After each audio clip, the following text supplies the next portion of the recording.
back from Eddie with the unbelievable news that he was booked to appear in Calgary at the auto show in February of that year, and to come on down to meet him, and he would be pleased to autograph the picture for me then. The first day of the auto show, news of this second annual such show was carried on our local television stations, and I got my first ever glimpse of Eddie playing.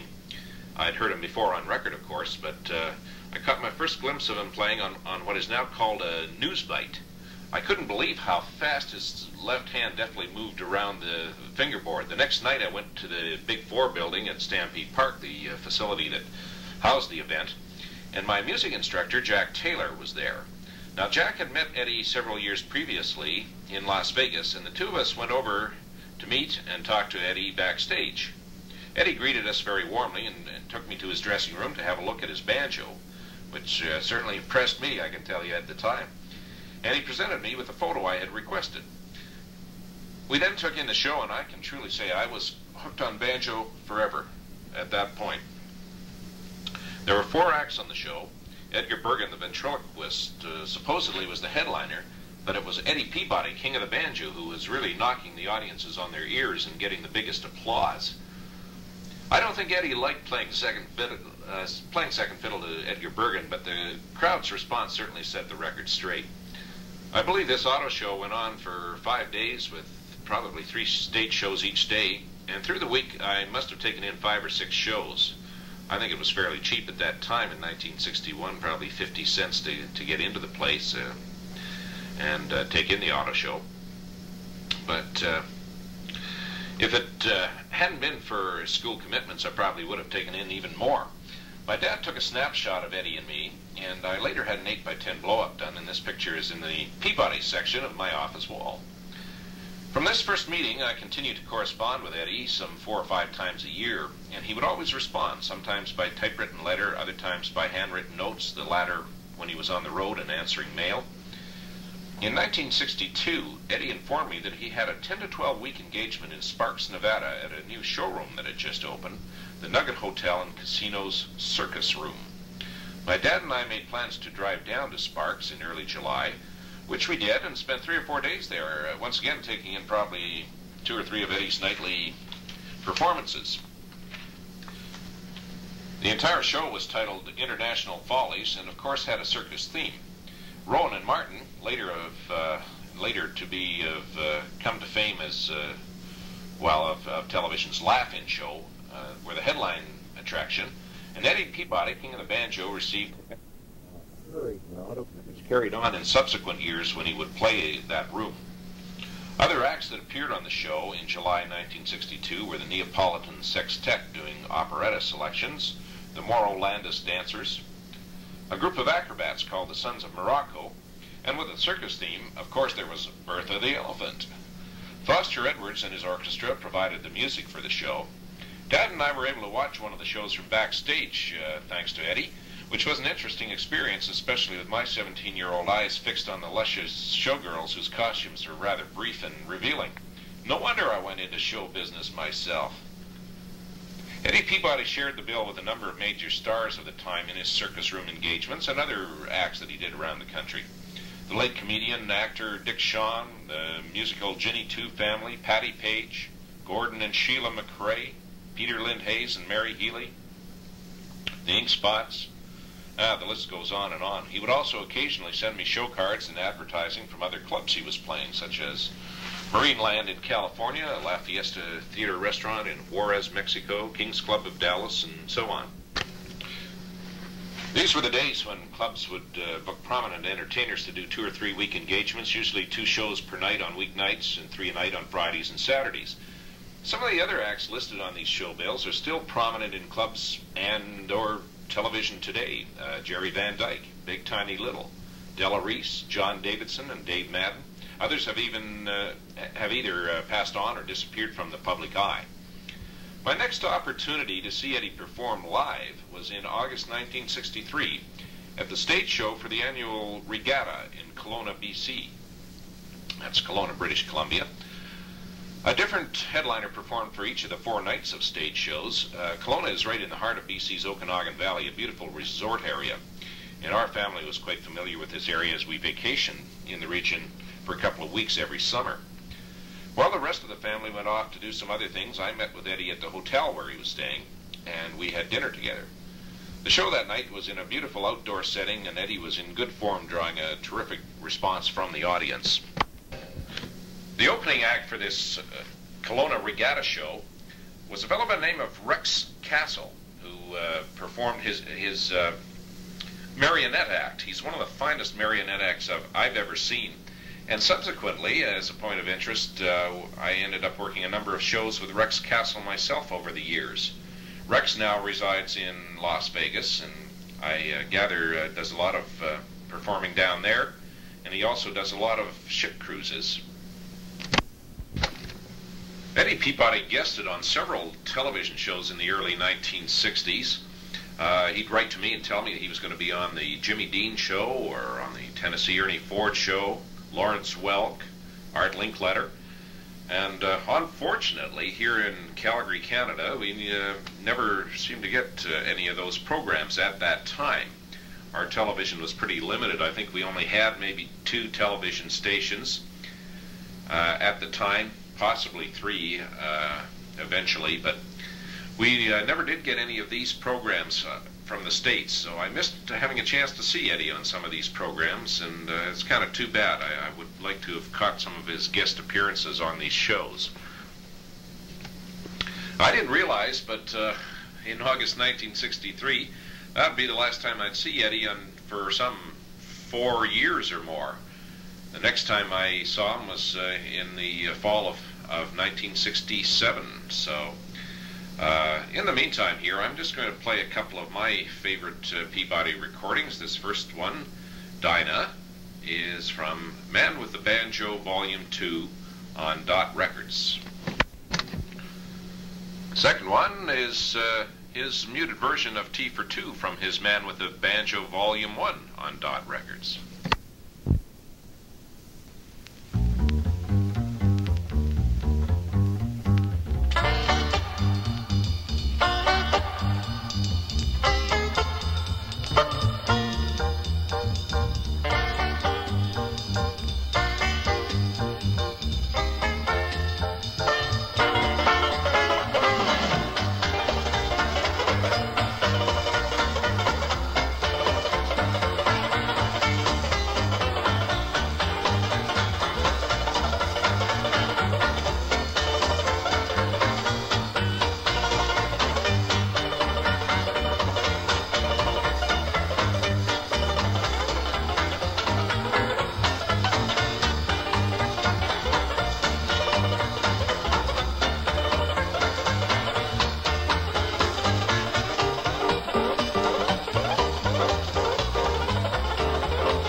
this point, Earl, I thought I'd read 2 or 3 of Eddie's numerous letters to me over the years. Let's go back here to the year 1961, December 23rd, 61, and a handwritten letter from the Hollywood Plaza Hotel.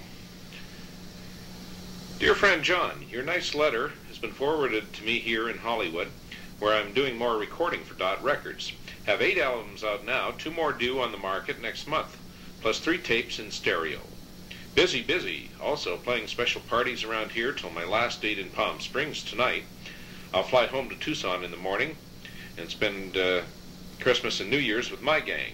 Booked real heavy for 1962 already. Lucky me. Yes, John, I received your money order. Thanks so much, and I'm real happy you are enjoying the strings. Keep at it, John. Perfecting yourself more and more. It's fun. Good fun. The best of everything to you for the coming season. Sincerely, Eddie Peabody. And we'll flip ahead here to one from March 16th, 1964. This is another handwritten letter from the San Pedro Hacienda Motor Hotel. Dear friend John, just got home from 4 good weeks in Winter Park, Florida, and I had to fly to L.A. for 2 big shows in Shrine Auditorium, plus get with Lawrence Welk on his show for April 11th.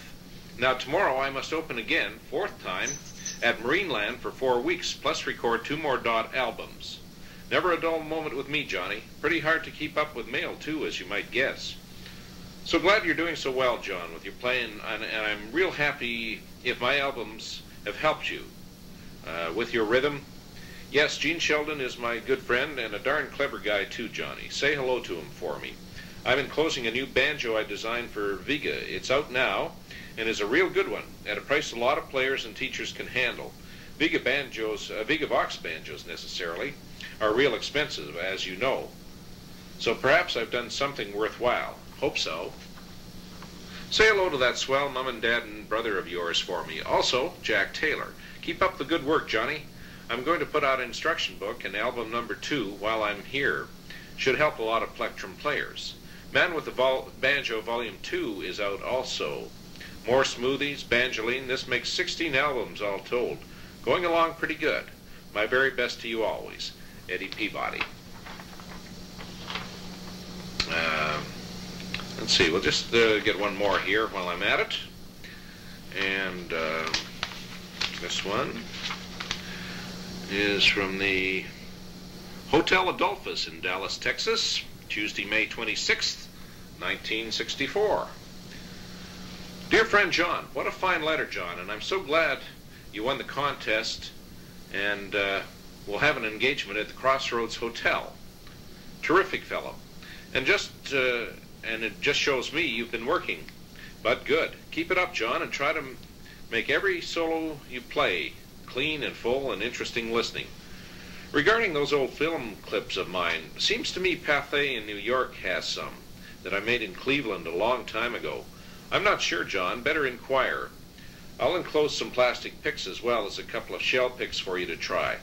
I'll be at the Circus Room, Sparks Nugget Casino, September 24th for 2 weeks with Ella Fitzgerald. Should be a fun show. I'll enclose a pamphlet on the new model I designed for Vega that's out now, available. Write to Bill Nelson, Vega Company, 40 Leon Street, Boston, Mass. And he'll give you any additional dope, John. The banjoline is finally coming out by Fender Electric Instrument, Fullerton, California. Should be seen in a month or 2. And really a fine instrument by them. Vega is too busy on banjos to put it into production. All goes well here. Opened last night, full house, and they really worked me. Detroit was a great 3 weeks just before here. So it goes with me, Johnny. Keep up the good work, fella, and just know I'm proud of your success right there in Calgary, too. Say hello to your mom and dad and brother Doug, and my best to you. Sincerely, Eddie Peabody. So there's just a sampling of some of the letters that I've received from Eddie over the years. You'll note in one of those letters that he mentioned Gene Sheldon. Gene Sheldon was coming here to Calgary. In fact, he was here just around the time, just before I wrote to Eddie, and he replied to me about knowing Gene Sheldon. But Gene Sheldon came here to play at the Calgary Petroleum Club back in 1964, and Jack Taylor and I met him at the hotel where he was staying and had a bite to eat with him. And he was an interesting guy, not as flamboyant certainly as Eddie, but very nice fellow, a very sincere fellow, and a great talent. I watched his show, and I certainly have enjoyed that film clip you sent me on him, Earl. Thank you so much for including that Gene Sheldon tape.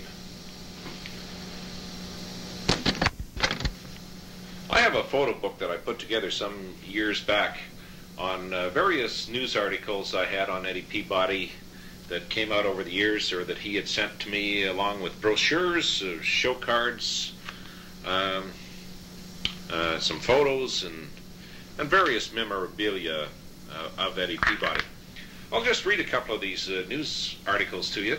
Now, when he first played here at Calgary at the auto show, here's an article that came out that was written by Sheila Sullivan. I think it was the Calgary Albertan, although it's not named here, but I think it was the Calgary Albertan newspaper.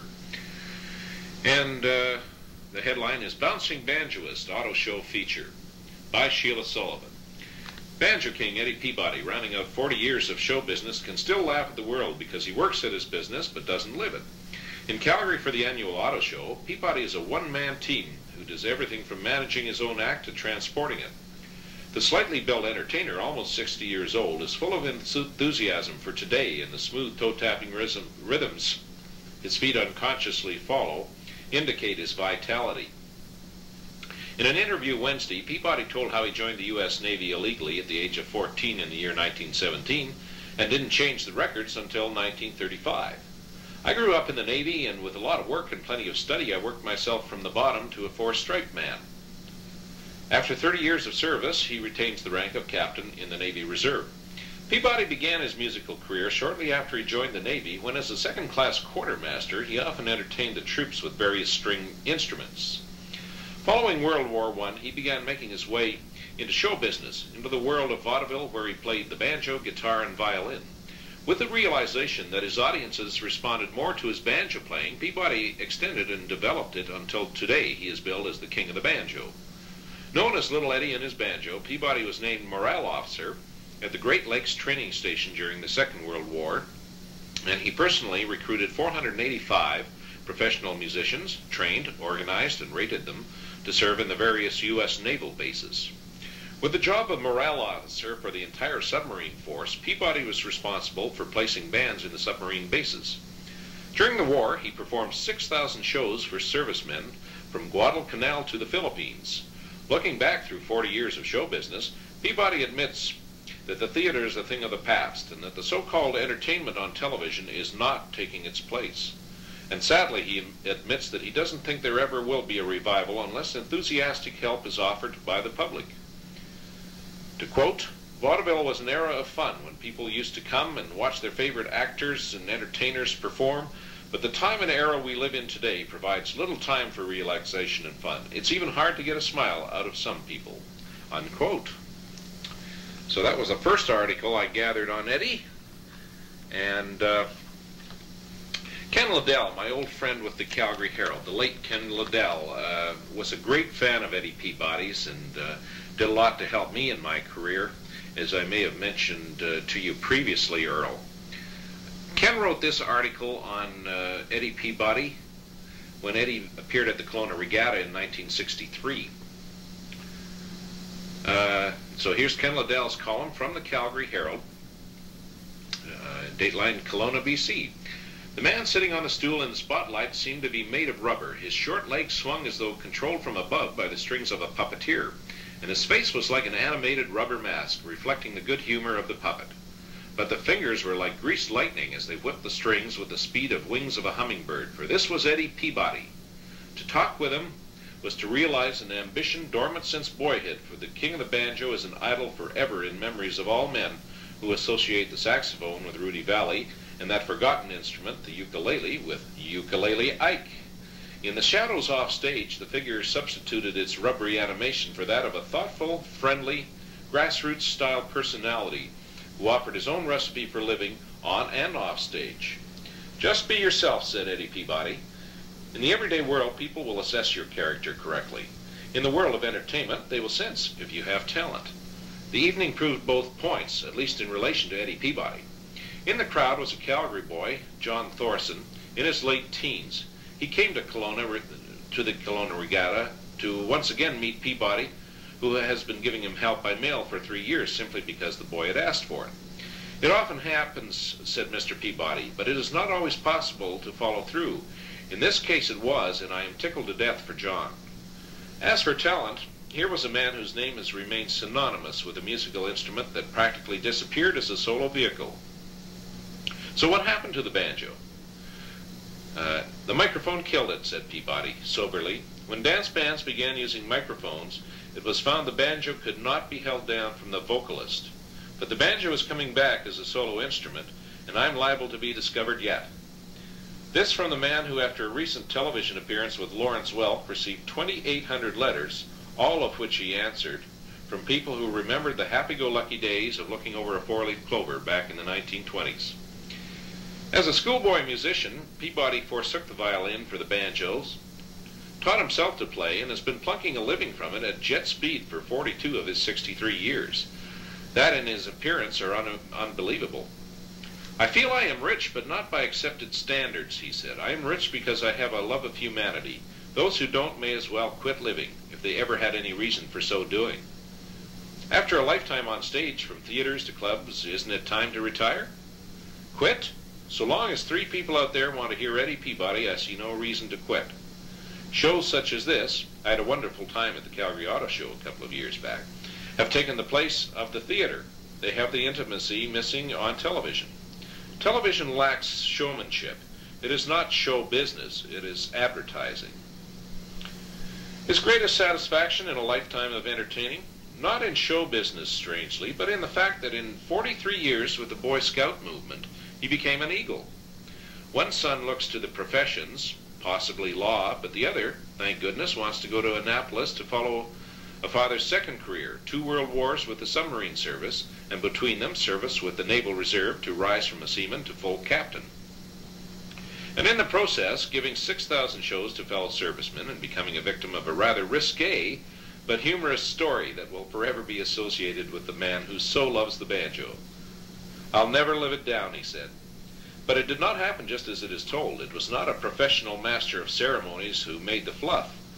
I had been invited to play at a lawn party put on by an important socialite. The hostess was not there to introduce my turn, so I just started to play. Then she appeared in the door and trilled, "Oh, girls, Eddie Peabody is going to pee for us." I kept a straight face, he grinned, but I don't know how.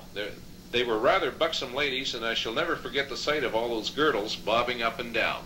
Unquote. So that was Ken Liddell's article from Kelowna, BC, in his interview with Eddie back in August 1963. Now, I'll go to this one. I have no date on this, but this would have been about 1964 when Eddie was playing in Dallas. And I don't know what the paper is, but the column is called 5-Star Bulletin, and it's by a fellow by the name of Bill Roberts. This is in Dallas. And he wrote on local subjects, I guess, this Bill Roberts, and this segment called Showtime goes as follows. Eddie Peabody, called the Banjo King, is great entertainment. He says few words, mainly because he spends most of the time playing the banjo and guitar, which is all he needs to do. He's remarkable. The crowd shouts for more. Eddie, who is 63, has been in show business 45 years.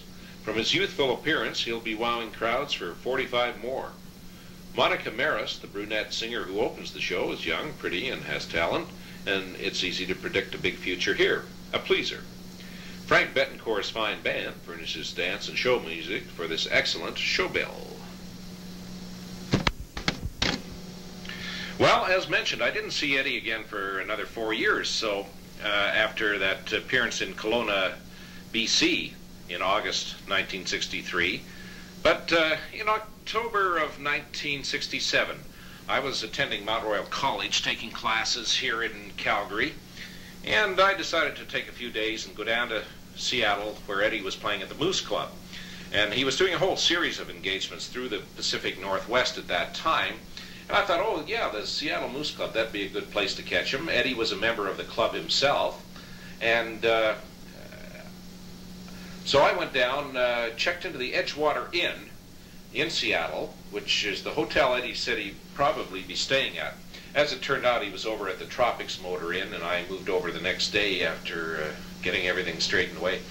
But I checked into the Edgewater that first night when I got down there, and I looked across the hotel lobby, and lo and behold, who do I see but Flip Wilson, who was quite a big star on television at the time. I thought, oh, isn't that interesting here? I'm just barely checked in, and I'm seeing a celebrity already.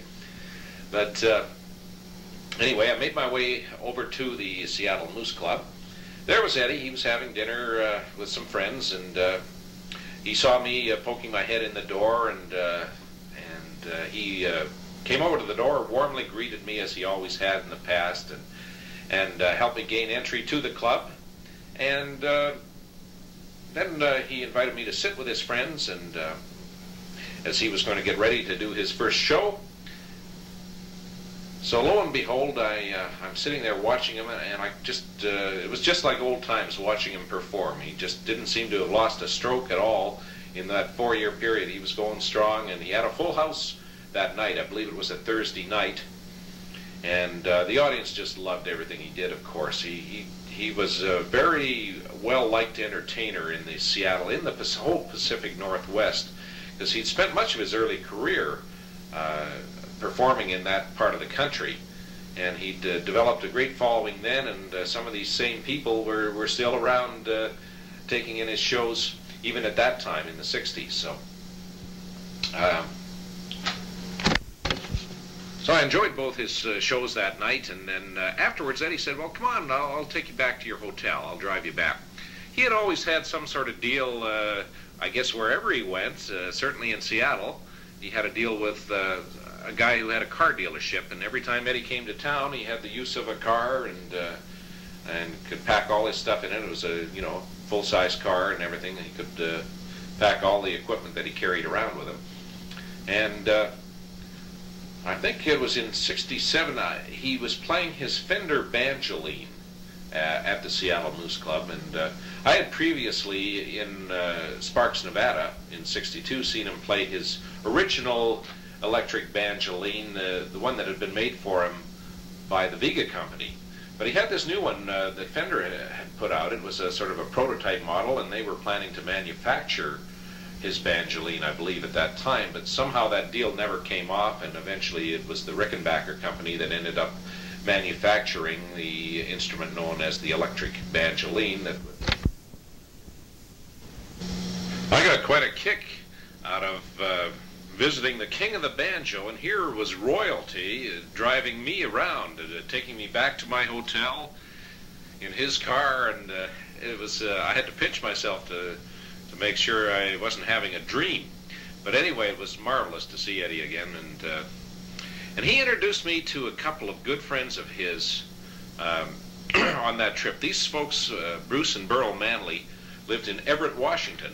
Now, Burl worked for the Snohomish County Mental Health Clinic, and Bruce was, for many years, worked for the Burlington Northern Railway as a telegraph operator, and they were just wonderful, wonderful people. Eddie had us go over to their place, or had arranged for us to go over to their place and have a jam session with Bruce, and Burl, who was originally from Canada, knew that it was just around the time of Canada's Thanksgiving, which falls in early October, as you know, Earl, as opposed to the American Thanksgiving, which falls towards the end of November. And Burl thought, well, gosh, this would be kind of neat to cook up a turkey and invite some friends along the way to enjoy a Canadian Thanksgiving dinner. So she did it up with all the trimmings, and we had a wonderful day. Eddie phoned up a good friend of his, John McKinley, down in Portland, Oregon, who is a very fine banjo player. John and his son Craig did a banjo act for a number of years, but Craig was quite young at that time, and I didn't meet him. I never have met him personally, but certainly John and Shirley McKinley came up from Portland, and God, John could play just like Eddie. He had that same style, and I thought it was just marvelous banjo player. And so the four of us would sit around. We jammed. We must have jammed for something like 4 hours, I would think. Eddie would joke around and say, "Aren't you guys ever going to let me take a lead on anything here?" Of course, Eddie, I think a lot of people never realized that Eddie's a very fine rhythm banjoist as well, because when he was doing shows, it was always he was the feature artist, but he could sure play fine rhythm banjo, which always came out in these jam sessions we had. And one thing I always noticed in the last 3 or 4 years when I jam with Eddie, he could always show you bits and pieces of things that you could incorporate into your own playing. You could always, when Eddie was with other banjo players jamming, you could see more of the technical side of that he knew on the instrument come forth. Of course, when you're playing for a general audience, they're not going to understand that part of the banjo. And I think a lot of the, well, I shouldn't say a lot, there aren't a lot of professional banjoists around today, but there are some, and some of them are very good technically, but they forget that they're playing for general audiences, and Eddie always had this in mind. He knew the audience he was playing for, and he was there to entertain and not to dazzle with technical dexterity. 1968 is a year I'll always remember. That was the year I made arrangements with Eddie to get one of the spare banjos, the Vigavox 4s that he always said he had in his closet. Well, this particular banjo that I bought from him, this Vigavox 4, was a custom model with rhinestones in it. It had been kind of dollied up, I think, by Larry Kellens, whom you know, Earl. At least you talked to him on the telephone. I don't know if you ever met Larry. Wonderful man. But anyway, it had been doctored up with rhinestones by Larry Kellens for Eddie. And this banjo was, I believe, manufactured in 1967, and it was one of the first models that came out with Viga's new peghead design. They'd always had a more square peghead design up until that point, and this one had kind of a curvature in it, more like a, I don't know how to describe it, but it was a new peghead design that Viga had at the time, and so I made arrangements to get this banjo from Eddie, and made arrangements to bring it back through the border, through a border broker, or whatever you call them. And Jack Taylor and I traveled down to the city of Spokane, Washington. Eddie was there to open up a new club in August of that year called the Canterbury Inn. It was sort of a gay 90s spot, and Eddie was booked there for a week, a solid week, to do 2 shows a night in this new facility. And of course, Spokane isn't that far from Calgary. It's about maybe an 8-9 hour drive. So Jack Taylor, my music instructor, my banjo instructor, and I we drove down to Spokane to meet with Eddie and to pick up my banjo. And my dad had made arrangements to come down. He wanted to see Eddie too, and so he being a doctor, he was quite a busy man. But he made arrangements to fly down a couple of days after we had already driven down. And so Dad joined us about midweek, and we saw Eddie, and I got this to look at this brand new banjo I had just bought, and gosh, he gave me a good deal on it. I think it was $850, something like that, with the hard shell case. Now, the banjo was selling at that time, I think, for $1,100-1,200, maybe $1,300 US was the full retail price on them at the time. But I got what I thought was a pretty good deal from Eddie, and I've always been grateful for it. And it's the banjo I still use today. Now, up until that point, I had 2 Viga banjos. I had an old Vigaphone professional model that I bought in 1962. And then in 1965, I bought a brand new Vigavox 1 banjo, direct from the Viga company. But I never really did like this banjo. I held on to it for a number of years, but somehow I just never liked the tone of it too well. I always preferred the old Vigaphone. But anyway, when 1968 came along and I got this Vigavox banjo from Eddie, this was the first chance I had, I believe, to play on stage with Eddie. And he invited Jack and I up on stage to play on several of his shows in Spokane that week. And we play a couple of standard numbers like You're Nobody's Sweetheart Now, and maybe Sweet Georgia Brown or Waiting for the Robert E. Lee.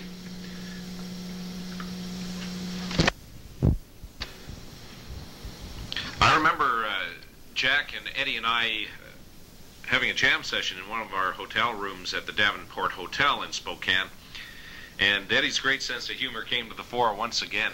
We were playing away the three banjos, and this chambermaid comes along, and we thought we were going to have to shut down because we were making too much noise or something, but actually all she wanted was a request. She asked us if we could play that song from the movie that was out at the time, Bonnie and Clyde. And the one I guess she was referring to is Foggy Mountain Breakdown, a 5-string banjo piece. Well, of course, none of us could do that on our plectrum banjos. So we said, well, we'll play something with the same notes in it for you. And as soon as she left, Eddie said, with his great sense of humor, he said, gee, I had to look down there for a moment when she asked for that tune to see if she was wearing shoes, referring to the fact that maybe he thought she was requesting a hillbilly tune and she was from the hills herself. But anyway, that just goes to show you Eddie's great sense of humor. And during that same session, I remember Jack asking Eddie if he could play the song Nola, which, you know, I guess some banjo players had done previously. And normally this piece, of course, it has such rapid-fire notes that it's done in single-string melody. I've heard some great versions done, both on 5-string banjo and on plectrums over the years. But Eddie said, oh, sure, I can play a version of that. And he went into it in chord melody style, which really knocked me right out because it's really, as I say, a rapid-fire number. And he was playing away there in chord melody. Of course, you can't get all the same notes in that you would playing the standard version of it. But he did give a really interesting interpretation of the song Nola. Well, in 1969, I flew down to the Seattle-Everett area again. I stayed with my good friends by this time, Bruce and Burl Manley in Everett. And Eddie was doing his usual swing through the Pacific Northwest that he always did in the fall. And we saw him perform again at the Moose Club in Seattle. And he invited us up on stage a couple of times to play with him. I remember traveling with Eddie down a Seattle street. He was driving his rented car once again. And the police pulled us in. I guess Eddie had been kind of dodging in and out of the different lanes of traffic because it was a fairly heavy traffic day down there. And by golly, if the cops didn't pull us in, and so Eddie gets out and he says, oh, did I do something wrong, fellows? And so he goes back and talks to them in the squad car. And while he was doing that, he happened to pull out an honorary badge and certificate that he'd gotten from the Seattle Police Department. Of course, he used to play for them occasionally, gratis, and do various favors and whatnot for the Seattle Police Department. And so, as soon as they saw this, they let him off the hook, didn't give him a ticket, and he got away with that one. But gee, he was a slick operator, I'll tell you. I think 1969 was the year that Eddie started doing these tours of America Sings, sponsored by the Hams Brewing Company. And this was sort of to uplift the spirits of Americans. You probably know about this, Earl, but it was to uplift the spirits of the Americans who people were getting kind of down on the Vietnam War and everything that was going on. So they put this show together with a whole bunch of young people and some veteran actors and entertainers to round out the show. And Eddie was the star of the show. Eddie Peabody and his legendary banjo, I think, is the way it was billed. And they went all around the country, played places like Carnegie Hall, and well, I seem to remember him telling me various places that he was playing with his tour, and it was well received, very good houses everywhere they played. Eddie was very much into this show and the whole idea behind it, having served in 2 wars, and you know, been in the naval service in the United States. And I think this whole idea kind of grabbed him because he was an uplifting guy all the time anyway, and if he could bring this spirit of patriotism back to the Americans through this kind of a musical show, he was all in favor of it. Interestingly, Eddie never talked too much about the old days, back in the 20s and so on. I never really asked him too much about this part of his life because I figured, you know, if he wanted to tell me about it, he probably would, and I just never delved too much into it. One thing he did tell me, though, and I think he was rather proud of this fact, is the $1 million contract he signed. I think it was for something like 6 years back in the 1920s. He was with Fox Theaters or some outfit like that. Anyway, it was to a phenomenal contract for its time, and it just goes to show what a big star he was back in that vaudeville era.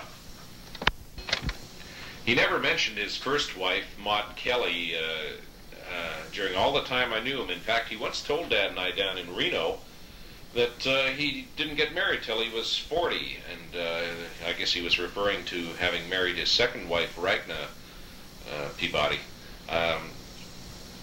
But he never made much mention of this part of his life, and I guess it was something he just wanted to leave behind him and not talk about.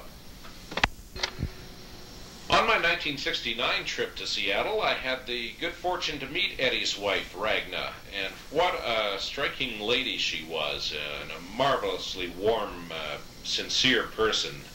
It was my one and only chance to ever meet her personally, but I was, I guess, for part of that trip I was staying at the Tropics Motor Inn once again, where Eddie was staying.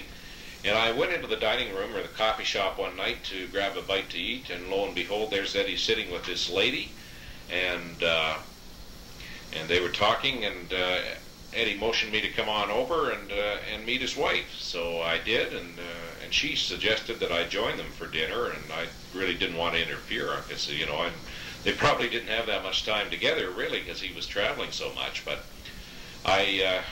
she insisted, and so I joined them for dinner, and gosh, I got to know her a little bit, and just such a marvelous person. She reminded me of my mother an awful lot because she's just such a warm, sincere person and well-meaning. I mean, there was no phoniness there for sure. And we had a session, as we always did. We had several sessions with the Manleys, and Bruce and Eddie and I got together playing our banjos, and at one point during our little jam session, the Manleys had a piano in their music room, and Ragna sat down at the piano and played a little bit. She was quite a nice piano player, actually. And Eddie sat down beside her played the left-hand side, and the two of them together played Mood Indigo, Duke Ellington's Mood Indigo. And I thought, gee, isn't that something? You know, Eddie even plays a little bit of piano, so.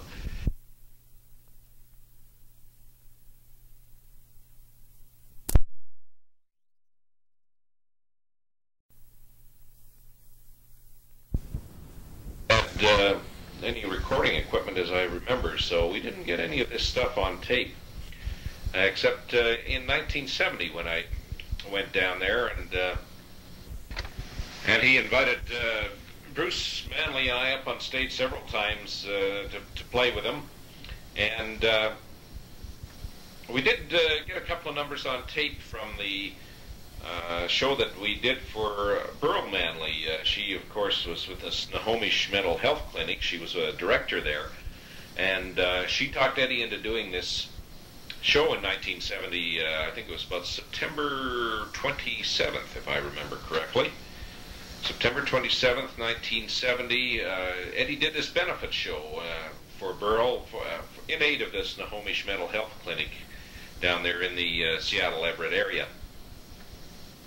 Well, this was quite a show. It had the Seattle Banjo Band on it, a group called the Banjokers. There were a couple of barbershop quartets, a whole barbershop chorus. And Eddie was the star of the show, naturally, and really hammed it up during the whole thing. And we do have a couple of recordings from that time. 12th Street Rag, which Eddie invited me on stage to play with him during that concert. And then he invited Bruce Manley up, and the three of us played Bye Bye Blues together. And I think I put this on that other tape for you, Earl, but I'll just rehash it right here now. This is from the concert, Hey, Mr. Banjo.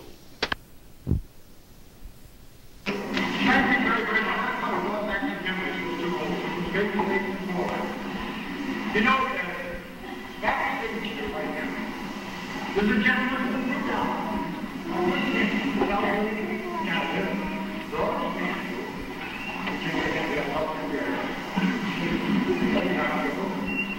And he came down to stay with my very good friend, Mrs. Matthew. Bruce, but I wanted you to meet him because he is from Canada's greatest, if not the finest banjo player in all Canada, and such a small girl. His name is Johnny Thorson. Where are you, Joe? And first of all,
This benefit concert was well promoted and had a good turnout, so the Snohomish Mental Health Clinic benefited greatly from it, and I think Eddie was quite proud of that. Next day after that concert, Eddie was due to open in Tacoma, so I traveled with him down there, and by golly, I forget the name of the hotel now, but I played with him the first night down there, a couple of numbers. The usual routine, get up there and do Nobody's Sweetheart. And the last song that I played with him was 12th Street Rag. And that's the last song I ever played with Eddie, because he took me out to the SeaTac airport the next day. I had my flight arranged to go home on the Tuesday. And I said to Eddie, take care of yourself, my friend, and hope to see you again soon. And that's the last I ever saw of Eddie Peabody. That was 5 weeks later. I got the very disturbing news, and somehow I just had a premonition that this might be the last time I would see him. I don't know, it's funny how you get these funny little feelings from time to time, but there's just something that sticks with me to this day, that I just have this remembrance that this was probably going to be the last time I would see Eddie. And then, of course, 5 weeks later, I got the terrible news that he had passed away. I didn't think it would be so soon after seeing him. You know, I thought maybe sometime in the next year something might have occurred, but that's the way it was, and certainly was a great loss to all of us in the banjo world who loved this man so dearly. Gee, I remember Eddie the first time I saw him at the auto show here in Calgary in '61. The song that really stuck with me, it seems, is one of his slower numbers, Stardust. And somehow his arrangement of it just seemed to stick in my mind for many weeks following his performance here in Calgary. And that song, Stardust, just hit me just right. And I've tried to do a version of it myself. And I'm afraid I can't do it as well as Eddie did, but it remains one of my favorite songs to this day. I also remember Eddie, of course he had formatted shows. He'd go out and he had 2 stock shows that he would do. You know, he always would start his programs with Sweet Sue, his great arrangement of that tune. And every once in a while, though, he'd put in some different material. It might have been due to a request or just something that he felt like putting in the show at that particular time. He was great at reading an audience and knowing what would go over. And gosh, one night I saw him play Under the Double Eagle, and he went like greased lightning. I couldn't believe it. Like this was back in '69, maybe, and he was just his hands were traveling over that fingerboard and across the strings like I say, like greased lightning. Truly amazing. And other times I'd see him do things that he didn't ordinarily include in his programs, like a muted version of Deep Purple, which was a beautiful thing that he did. I'd only heard him play that once. Another time, when we were in Spokane, he played that great version that he does of the Sing Song Girl, with all the Chinese effects and the harmonics and everything in it. And that really went over well. While we were in Spokane that time, I remember too that Eddie came out before the show started one night, and he went over to this table and serenaded this lady, had the mute on the banjo, and he played a thing that's normally done on violin or on flute called Liebesfreude. And gosh, it's a fast thing that really should be done on a fiddle, but boy, could he ever play that thing on the banjo. And he just up and down the neck, and that's something that sticks in my mind as well. Every so often when Eddie would launch into a muted banjo number, a couple would get up on the dance floor, and Eddie really didn't take kindly to this sort of thing. He didn't like people dancing during his show.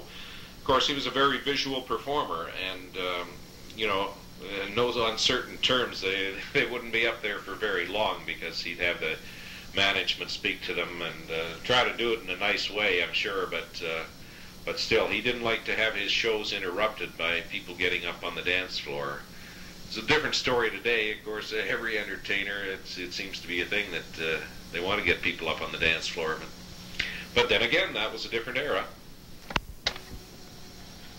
The last year I saw him in 1970, he was getting pretty browned off at the way the world was turning, I think. He was fed up with phonies, fakers, and takers, as he called them. And he even mentioned that during his shows. He said, you know, here we live in a world full of phonies, fakers, and takers. And isn't it great that we can all get together here and have a little fun while all this is going on around us? But I think that, and I remember in 1969 too, that Eddie gave me some advice. That he said, you know, I sure wouldn't want to be getting into this business now, Johnny. And you know, he made good sense, because the world of show business was changing, and it has changed. I could never have done the same things that Eddie did, because the nightclub scene has changed so much. They don't bring acts in like they used to for a couple of weeks at a crack anymore, and that's a thing of the past. And now I've had to do more dance band work and Dixieland band work.